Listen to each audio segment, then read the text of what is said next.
Well, hi there, and welcome back.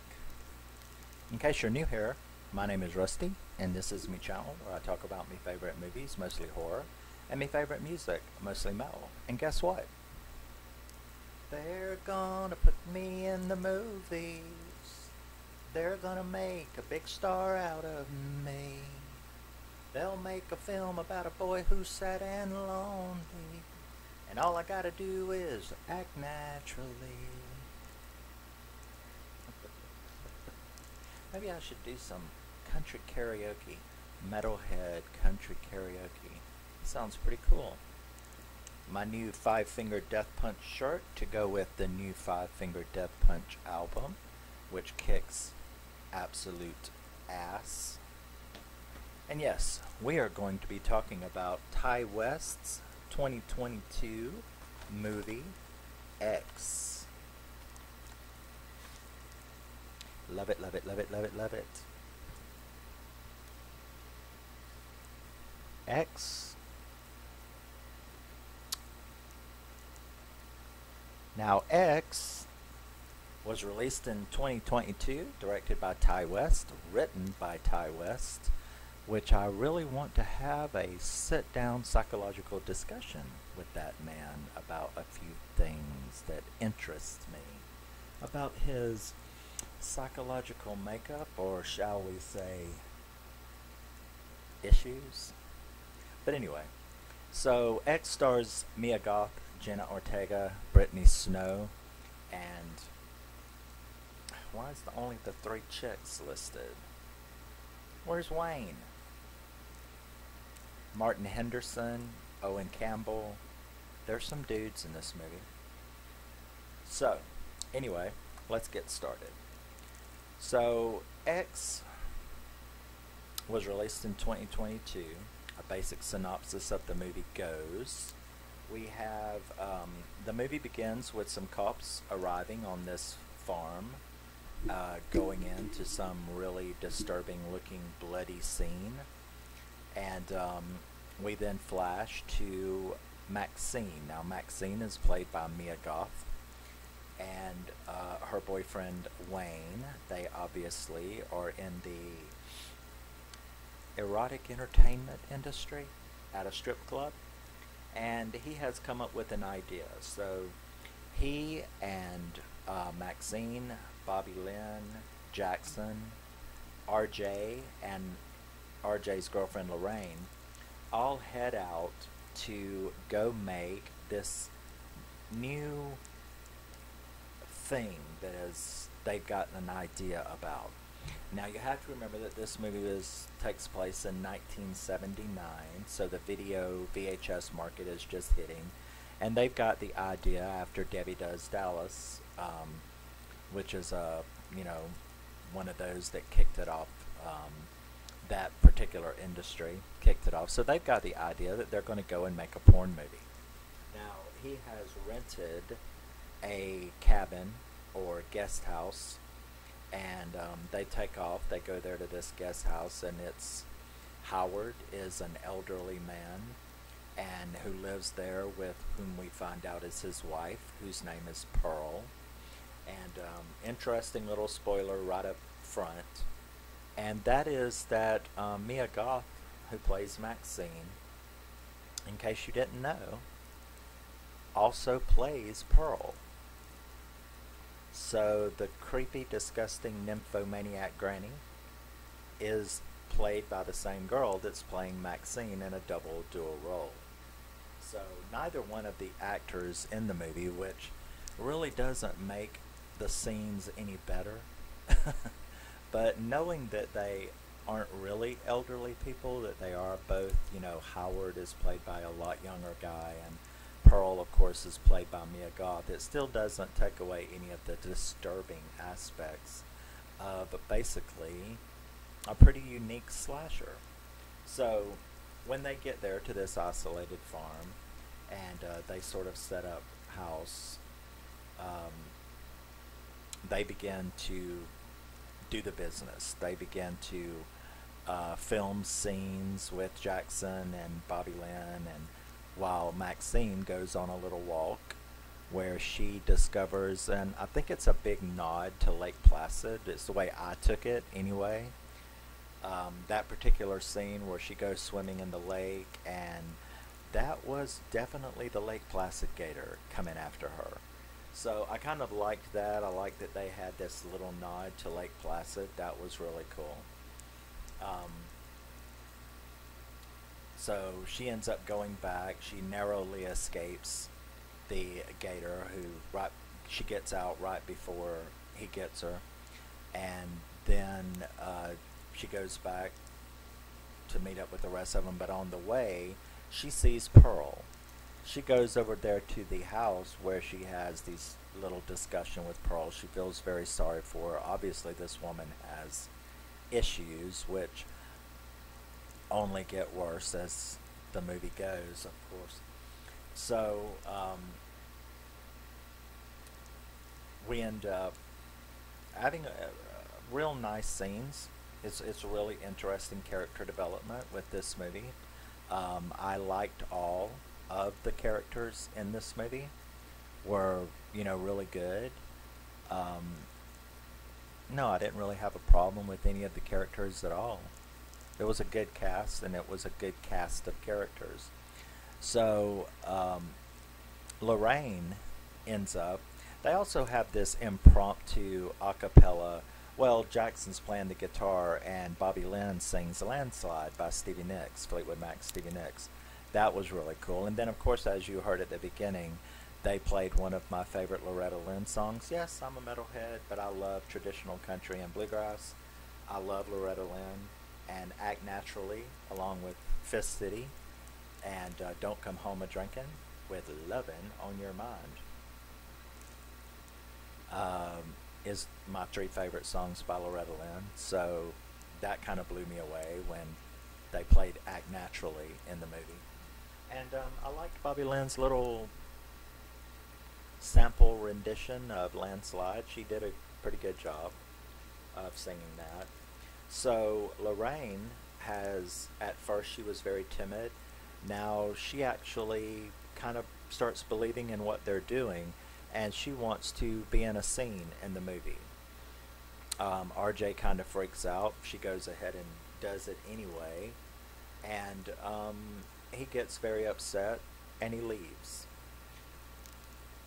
Or he tries to leave. And of course he runs into Pearl, and this is where the movie turns into what it is. The kill scene for RJ is very, very disturbing. The whole setup is disturbing.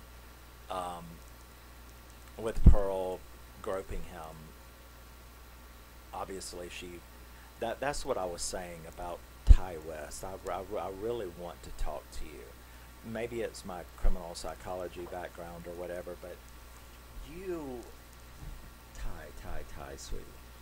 I'm not really sure what issues you had as a child, but there is a little simple fact, and maybe some of you out there will also kind of wonder about yourself, and that is that our imaginations, no matter what we imagine, it comes from something, even if it's just a little bit of it. So, Ty, I really am concerned about your obsession with nymphomaniac grannies. I mean, this is just not what I was expecting, is what I'm saying. It was just fucking disgusting. An 80-year-old nymphomaniac is kind of a little strange.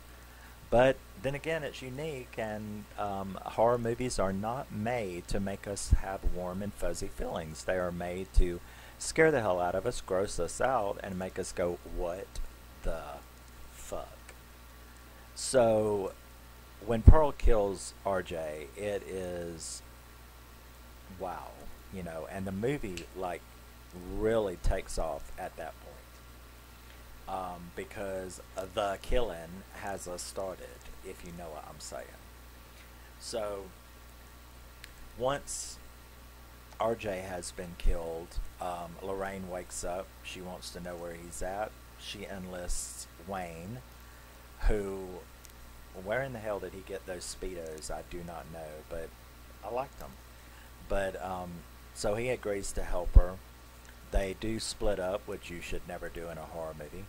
He goes looking for RJ, and she ends up noticing that she's woken up Howard, the old man. So she goes and talks to him and asks for help. He lures her inside, where he ends up locking her in the basement.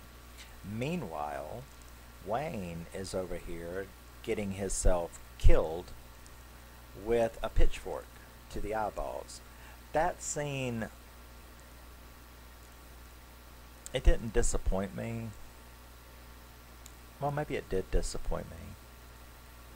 I think it could have been more. It was pretty quick, shocking, little jump scares kill. But I mean, it's fine. It's fine. So Lorraine, like I said, Lorraine is now locked in the basement. Can't get out after he tricked her to going down there to get a torch, flashlight. So she's down there. Meanwhile, we see Pearl, who has gone full Lizzie Borden on everyone.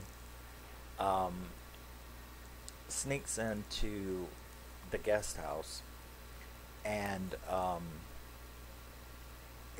tries to molest Maxine. Takes her clothes off, gets into bed with her, is filling her up. It's the movie is so disturbing. Meanwhile, Jackson, he goes off with Howard looking for his wife. Goes down there to the lake where Howard blows him away with a shotgun. Pearl is, like I said, trying to molest Maxine in the bed. Very, very disturbing scene. When Maxine wakes up, she screams, as I would have as well. And this wakes up Bobby Lynn, who jumps up, tries to help her, ends up running out, going to look for Jackson, because where's Wayne? Where is RJ? Where is Lorraine? Where is, everybody gone? So she goes looking while Maxine is flipping completely out, which I don't blame her a bit. She ends up finding Pearl naked down at the lake, where we then get the complete Lake Placid nod, where they have a little tete-a-tete between each other, and she gets pushed in there with the gator, who is waiting. So I kept expecting Betty White to jump out of the bushes, and go, and start cussing and stuff. So I really, really did find the nod to Lake Placid a very, very, that wasn't a seizure, that was me moving my hair. But, so, yeah, that was a pretty cool scene, watching her getting eaten by the gator. The husband shows up, asking Pearl, why did you do that? That was someone you could have kept. Because now, a bunch of, all of this stuff is happening simultaneously, so it's really hard to put in narrative form, because these things are happening at the same time. Lorraine, down in the basement, sees one of their former victims, which kind of lets us know what's been going on. That's what he meant at the beginning of the movie, when he was kind of a little upset with Wayne, when he said, you didn't tell me all of these people were coming with you. Wayne had rented that guest house alone in Howard's mind. And now we know why. Because Lorraine finds an obviously murdered and molested man hanging in the basement like Texas Chainsaw. Pants around his ankles, very, very, very, very dead. And obviously he's been tortured. So, since we have come to understand that Pearl is an absolute insane nymphomaniac granny, um, we kind of understand that because she can't get no sex from Howard because he's too old and his heart's too weak, um, they've obviously been kidnapping individuals. They rent the place out to some hippie or bohemian who comes, and then Pearl has her way with them, tortures them to death in the basement, doing good God only knows what kind of hostile stuff. Um,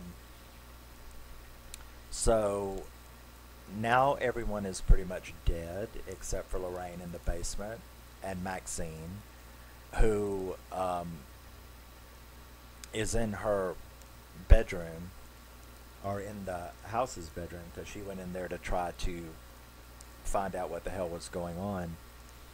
And Pearl is really upset because she can't find Maxine. Maxine is the one she was obsessed with.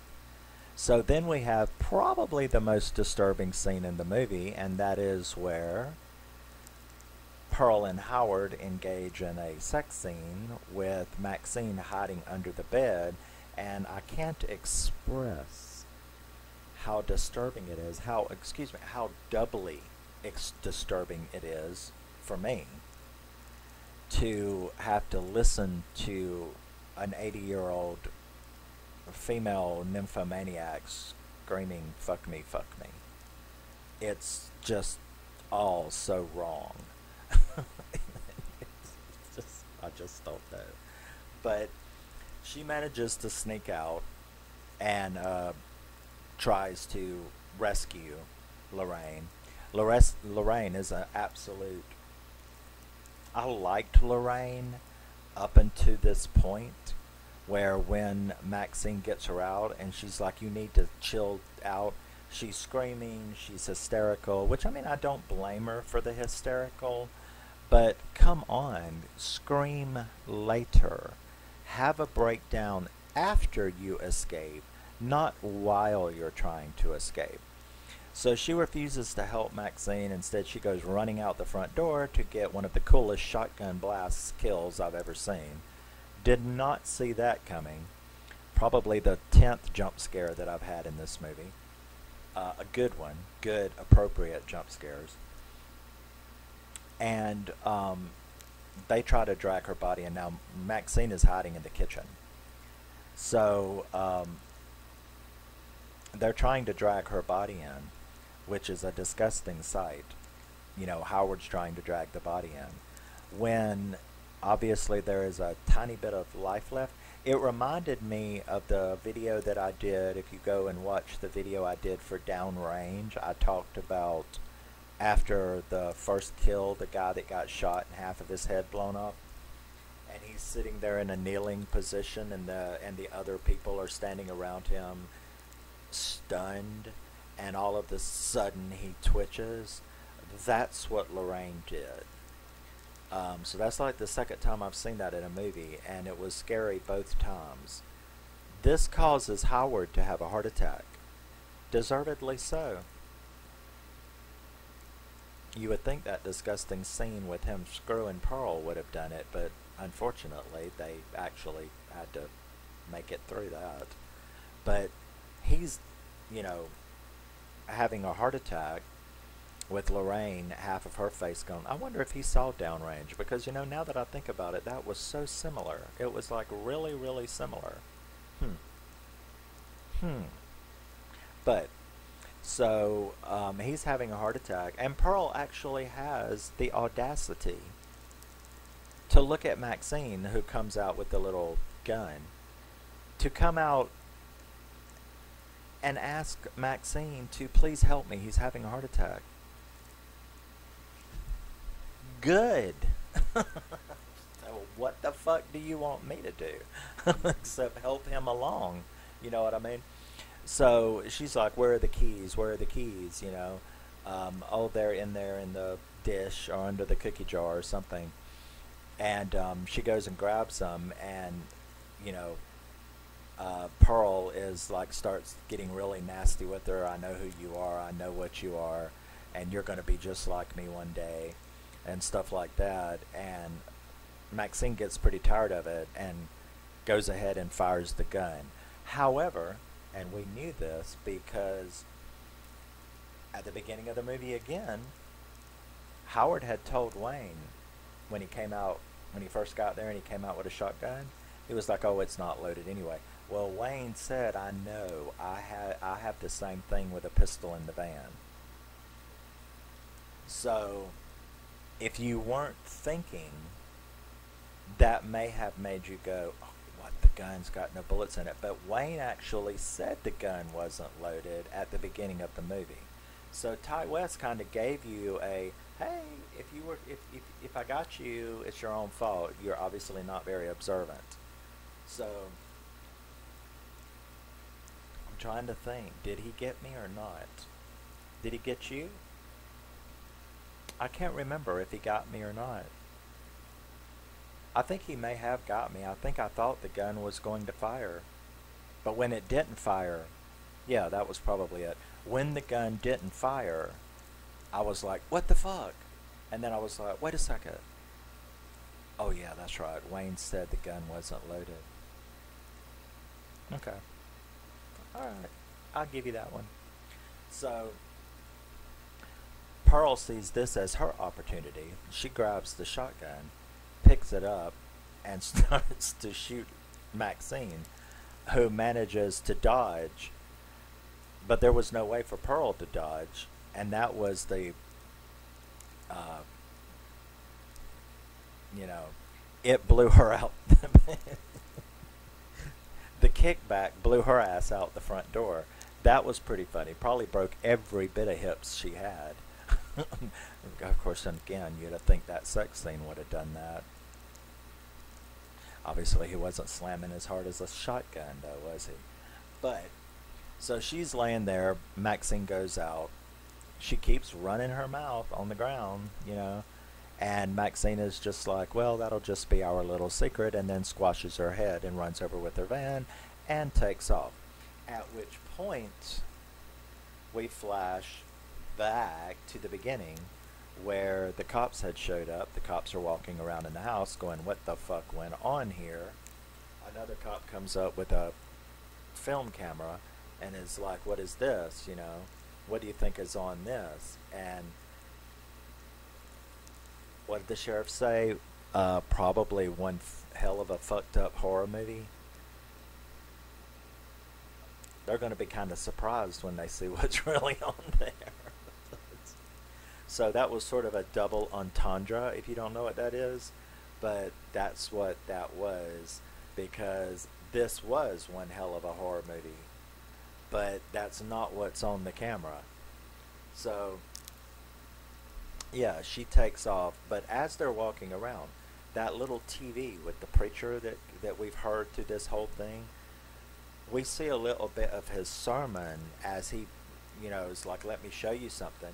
And he walks over and he picks up this portrait that is on by his pulpit. And he picks it up and he's like, my daughter Maxine got mixed up with these crowd and she took off and we're going to pray to get her back. And you're like, oh, okay. Twist ending. I refuse to accept the life I don't deserve. So, yeah. So she snorts some cocaine and takes off down the highway. And that's the end of that. Now, I really, really liked it. I do want to thank Ty West for the balanced nudity. Although, it wasn't the butts I wanted to see. I'm like, come on. Can't you give me a little bit of RJ and Wayne? I mean, it's like Ben and Jerry's only serving chocolate ice cream. That's not fair. But the point is, Ty, if you're listening, go your ass over to Rob Zombie's house and tell that misogynistic pig how to do slasher nudity, okay? It's called balance, equal. So yeah. I think Ty West did an absolutely phenomenal job with this movie. I loved the atmosphere, the setup, the music was awesome for a rocker, you know. The music was awesome, and that includes Loretta Lynn, you know, perfectly timed in that movie. So the soundtrack was excellent. The movie itself was excellent. Mia Goth was phenomenal. Um, Wayne, Bobby Lynn, RJ, Lorraine, all of them, you know. And to find out that Mia Goth, that's her, is also playing Pearl, the 80-year-old nympho. That was pretty like, really? Oh my god. Jeez. All right. Well, that was some good Tom Savini work going on there, wasn't it? Because I mean, once you know, like if you didn't know and now you do, go back and watch it again.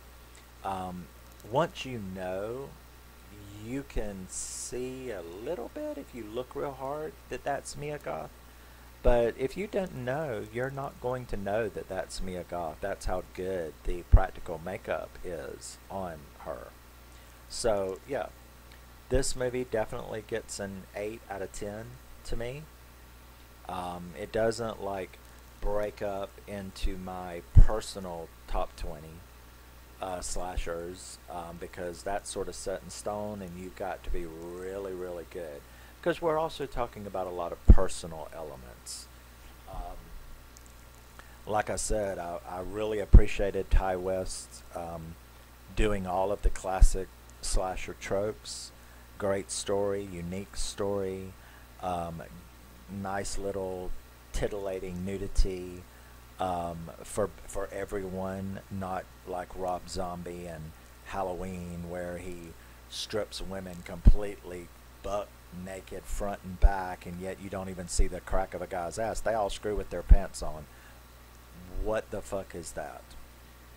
But I'm not going to rehash that. I'm just saying, Ty, go talk to him. This is how you do it.